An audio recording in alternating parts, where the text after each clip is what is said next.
ही everyone, आज हम करने वाले हैं क्लास 9 की जो हमारी पोएम है गिफ्ट्स ऑफ ग्रेस। ठीक है, ये जो पोएम है इसकी ये वाली एक्सरसाइज करेंगे, चेक योर अंडरस्टैंडिंग, जो कि हमारी पोएम डिफरेंट वोकेशंस के बारे में है। इस पोएम के अंदर अलग अलग जो इंडियन वोकेशंस हैं उनको अप्रिशिएट किया गया, उनको एडमायर किया गया। ठीक है, तो अगर आपने इस पोएम की एक्सप्लेनेशन देखी हुई है फिर तो आपको ये इजीली समझ आ जाएंगे। अगर आपने पोएम की एक्सप्लेनेशन अभी नहीं सीखी है तो पहले आप पोएम की एक्सप्लेनेशन को अच्छे से सीख लीजिए। ठीक है, उससे उसकी वीडियो मैंने अपलोड की हुई है, अपने चैनल पे जाके वीडियो देख सकते हो। उसके बाद जो है ये क्वेश्चन आंसर आप समझेंगे तो आपको इजीली समझ में आ जाएंगे। और ट्रस्ट में बहुत ही आसान है, बहुत ही इंटरेस्टिंग भी है, आपको जरूर कुछ नया सीखने को मिलेगा। तो चलिए स्टार्ट करते हैं आज की वीडियो। फर्स्ट हमारा क्वेश्चन है, based on your understanding of the poem state whether the following statements are true और फॉल्स। ठीक है, हमें ट्रू या फॉल्स बताना है, अगर कोई फॉल्स है तो उसको करेक्ट भी करना है। तो पहली हमारी जो स्टेटमेंट है इसके अंदर, that is the poem highlights the skilled work of craft person, की ये जो पोएम है क्या ये क्राफ्ट पर्सन के काम को हाईलाइट करती है। सो यस, ये तो उसमें आया ही था, फर्स्ट स्टैंजा ही क्राफ्ट पर्सन से रिलेटेड था। उसके बाद सेकंड है, the poet shares that musician express emotions through their instruments, ये भी बिल्कुल सही है कि जो म्यूजिशियंस हैं वो अपने इंस्ट्रूमेंट्स के थ्रू अपने ड्रीम्स और अपने इमोशंस को एक्सप्रेस करते हैं। नेक्स्ट है, the carpenter in the poem admired for their logical work, yes carpenter को उसके प्रिसाइज मैथमेटिकल कैलकुलेशन और उसके जो लॉजिक के लिए अप्रिशिएट किया गया है। नेक्स्ट है, the electrician in the poem are recognized for their crucial role in lighting up lives, तो ये भी बिल्कुल सही है कि जो इलेक्ट्रिशियन है उसका काफी इंपॉर्टेंट रोल है हमारी लाइफ में, लाइट को मतलब हमारे लाइफ को, हमारे हाउसेस को एनलाइटन करने में। नेक्स्ट आता है, the poem pays homage to shoemaker, क्या वो शू मेकर को भी होमेज दे रहा है और जो कि एक क्वालिटी फुटवेयर बनाते हैं, तो यस बिल्कुल सही है। उसके बाद आता है, the poem celebrates the patriotism of the people of Bharat, so no it is wrong, इसमें कहीं पर भी पैट्रियटिज्म की बात नहीं की गई है, बल्कि यहाँ पे डिफरेंट वोकेशंस की बात की गई है, उनको अप्रिशिएट किया गया है। अगर हम पैट्रियटिज्म की बात करें तो ये जैसे हमारी फर्स्ट पोएम थी भारत आवर लैंड, उसमें जरूर की गई थी। उसके बाद आता है, the poet feels that each vocation deserves to be respected, so yes ये भी बिल्कुल सही है कि जो पोएट है उसको ऐसा लगता है कि हर वोकेशन को रिस्पेक्ट मिलनी चाहिए। क्लियर। अब हमारा सेकंड क्वेश्चन है जो कि राइम स्कीम और लाइनेशन से रिलेटेड है। लाइनेशन क्या होता है ये मैं आपको पहले बता देती हूँ, राइम स्कीम मैंने कई बार पहले बताई हुई है। राइम स्कीम जो है वो हम हर लाइन के लास्ट वर्ड से जो है उसको फॉर्म करते हैं। अगर एक स्पेसिफिक पैटर्न हमें देखने को मिलता है जैसे ए बी या ए बी या कुछ और, तो वो तो हो गया राइम स्कीम। और लाइनेशन होता है जब पोएम को ऐसे लाइंस में डिवाइड किया जाता है, जैसे नॉर्मली आपने देखा होगा ऐसे स्टैंजाज आपको मिलते हैं इक्वल लेंथ के या थोड़ा सा वेरिड लेंथ के साथ, लेकिन इस पोएम के अंदर अगर आप देखो ना, जैसे फर्स्ट लाइन देखो, एक ही लाइन को दो पार्ट में डिवाइड किया गया लेकिन कोई पैटर्न नहीं है। फिर दूसरी में आप देखोगे थोड़ी लेंथी लाइंस हैं, तीसरी में 3 लाइन हो गई, फिर चौथे में फिर 2 हो गई, फिर 2 हो गई। तो इसमें एक प्रॉपर जो है स्ट्रक्चर इस पोएम का ऐसा नहीं है कि एक पैटर्न जो है वो हमें देखने को मिले। तो सबसे पहले तो अगर हम राइम स्कीम की बात करें, हमारा क्वेश्चन क्या है, क्वेश्चन हमारा ये कहता है कि does the poem strictly adhere to a rhyme scheme or is it in free verse? So this poem is written in free verse, no specific pattern has been followed. Next है, what is the impact of the varying length of lines in the poem? ये जो इसके अंदर अलग अलग length है line की, वो इसको मतलब पोएम के ऊपर क्या इम्पैक्ट डालती है। एक तो ये पोएम को यूनिक बनाती है क्योंकि एक इसका अपना ही जो यूनिक स्टाइल है वो हमें देखने को मिल रहा है। और इसके अलावा आप इसमें लिख सकते हो कि the every line is appreciating a specific vocation. ठीक है, उसके बाद आता है कि इसमें जो है एक अपना ही यूनिक रिदम आ जाता है। ठीक है, पोएम के अंदर जो है, और इसमें हम एक ये भी लिख सकते हैं कि the poem feels like real conversation. ठीक है, ये जो पोएम है अगर आप देखोगे जब हम पढ़ते हैं इसको, the voice of their vocation is the voice of their identity, I hear Bharat celebrating the varied voices are here I hear, तो ये जो है एक कन्वर्सेशन की फॉर्म में हमें दिखाई देती है। ठीक है, so the impact of this kind of lineation is it makes the poem unique, follows the unique style and rhythm and gives the poem a touch of real conversation. ठीक है। उसके बाद थर्ड आता है what is the pattern in the structure of most lines of the poem, क्या pattern है, ठीक है। There is no specific length division, ऐसा कुछ नहीं है, there is no specific lineation in the poem, ठीक है। And each and every line is appreciating or admiring a specific vocation, naming different vocations and celebrating them, ठीक है, ये हम लिख सकते हैं। उसके बाद है this is a very simple pattern, ठीक है, पोएम की जो लाइन्स हैं उनका जो पोएम पैटर्न है that is very simple, clear. तो हम इसको ऐसे लिख सकते हैं। उसके बाद आता है नेक्स्ट क्वेश्चन हमारा जो कि भी स्पीकर से रिलेटेड है कि कौन इसमें बात कर रहा है। Who appears to be the speaker and what is his और हर रोल। सो कोई भी स्पीकर कौन है स्पेसिफिक तो कुछ दिया नहीं गया। स्पीकर जो है वो कौन है, एक ऑब्जर्वर है, ठीक है, कोई भी ऑब्जर्वर है जो देख रहा है इन सब चीजों को। और उसका रोल क्या है, उसका जो रोल है that is to witness and admire, appreciate, celebrate, आप कुछ भी लिख सकते हो, वेरियस वोकेशंस, क्लियर। उसका काम क्या है, एक तो इसके अंदर स्पीकर कौन है, ऑब्जर्वर है, और उसका रोल क्या है, इज हिज और हर role is to witness and admire various vocation of Bharat, ठीक है। भारत आप लिख सकते हो साथ में कि इंडिया के अलग अलग वोकेशंस हैं उनको वो अप्रिशिएट कर रहा है, क्लियर। उसके बाद आता है tone and mood of the poem, fill in the blanks with suitable option. The tone is, poem की जो टोन है वो कैसी है, पोएम की जो टोन है दैट इज एक तो होगी सीरियस है, रेवरेंशियल है, ठीक है। रेवरेंशियल का मतलब होता है किसी चीज को एडमायर करने वाली, तो सीरियस एंड रेवरेंशियल। सेलिब्रेटरी नहीं है, कोई सेलिब्रेशन की बात नहीं हो रही है। जॉयफुल, हॉस्टाइल या सिंपैथेटिक, ठीक है, इसमें जॉयफुल भी हो सकता है, that is the mood of the poem. There is a joyful mood, ठीक है, क्योंकि जो मूड है वो खुशी वाला है, कोई सैडनेस की बात नहीं हो रही है, क्लियर। उसके बाद आता है नेक्स्ट इमेजरी। इमेजरी कहाँ पे होता है, सबसे पहले तो आपको ये पता होना चाहिए, इमेजरी जो होता है वो जब हमारे सामने एक विजुअल पिक्चर सी बन जाती है, मतलब विजुअल या ऑडियो, मतलब ऑडिटरी।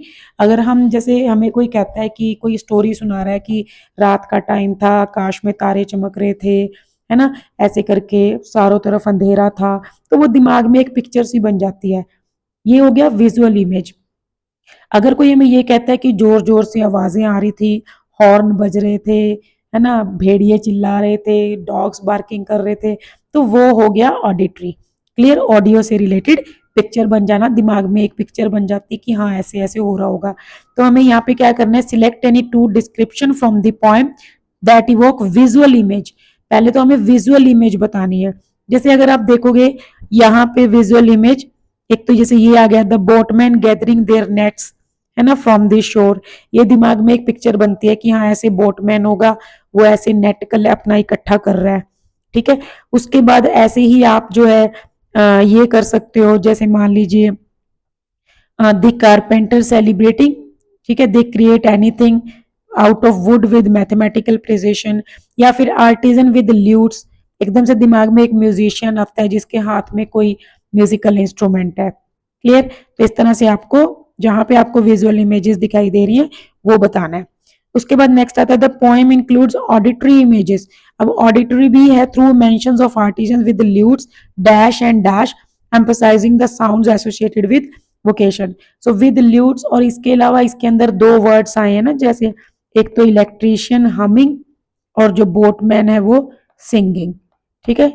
सिंगिंग एंड क्या था, शेयरिंग था, सेलिंग था, ये आप देख सकते हो यहाँ पे, ये रहा सेलिंग एंड सिंगिंग, ठीक है। तो ये जो सिंगिंग है इससे दिमाग में आता है कि कोई सॉन्ग की आवाज आ रही होगी, हमिंग में कोई हमिंग साउंड आ रही होगी, ठीक है। ल्यूट्स हो गया तो म्यूजिकल इंस्ट्रूमेंट की आवाज होगी।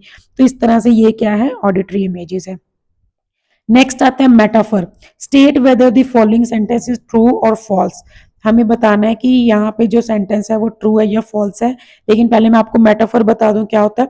मेटाफर जो है जहां पर दो चीजों को कंपेयर करते हैं लेकिन लाइक और एज वर्ड नहीं मिलता, ठीक है। तो यहां अगर आप देखोगे ना ये वाली line, the delicious singing of the cook, ठीक है। अब देखो कुक जो है वो सिंगिंग तो नहीं करता ना, लेकिन delicious singing of the cook क्यों बोला है, रिदम ऑफ डिजाइनर, मैसन, ये चीजें क्यों बोली हैं, क्योंकि वो क्या कर रहा है, जो कुक हमें खाने में टेस्ट देता है वो उतना ही अच्छा लगता है जितना कि म्यूजिक अच्छा लगता है हमारे कानों को।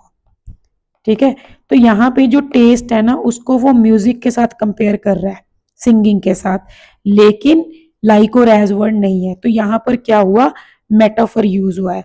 अभी देखो यहाँ पे क्या पूछ रहा है, the mention of delicious singing of the cook is a metaphor. ठीक है, तो यस ये तो सही है, ट्रू है बिल्कुल ये sentence, because it implies that the quality of the singing is so enjoyable or pleasing that it can be equated to the experience of tasting something delicious, कि किसी अच्छे म्यूजिक को सुनना और किसी अच्छे फूड को टेस्ट करना दोनों ही बराबर है। ठीक है, तो वो जो शेफ है, कुक है, उसके फूड की क्वालिटी को वो किसी अच्छे म्यूजिक के साथ कंपेयर कर रहा है, तो यहाँ पर हुआ मेटाफर। उसके बाद आता है पर्सोनिफिकेशन। पर्सोनिफिकेशन में क्या क्वेश्चन है, select the line that tells about the poet personifies vocations by attributing human like qualities to them.